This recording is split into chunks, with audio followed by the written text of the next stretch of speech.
د کونړ په چپې درې ولسوالۍ کې په 150 بېځایه شوو کډوالو بېوزله کورنیو د خوراکي توکو مرستې وویشل شوې. یا د مرستې د عطا خیري بنسټ له لوري ویشل شوې دي. د یاد بنسټ مسؤلین وایي د خوراکي توکو مرسته وسره په بهر کې د میشتو افغانانو لخوا شوې وه. دوی وایي د مرستو له ویشلو هدف په ټولنه کې د بېوزله خلکو لاسنیوی دی. د بنسټ مسؤلین په نورو سرمایدارو خلکو هم غږ کوي تر څو خپل مرستې له غریبو خلکو ونه سپموي.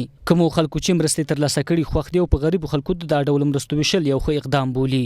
دوی وایي که د ټولنې سرمایدار خلکو سره په خپل وخت مرستې وکړي د دوی ستونزې به تر ډیره راکمې شي. دوی له افغان دولت غوښتنه کوي تر څو په هیواد کې د فقر بېوزلۍ د له منځه وړلو لپاره بنسټیز کارونه وکړي. د کونړ په ولایت کې د مرستې په داسې حال کې ویشل کیږي چې په دې وروستیو کې د پاکستان د راکېټو بریدونو له امله ګڼ شمېر کونړ میشتې بېځایه شوي دي.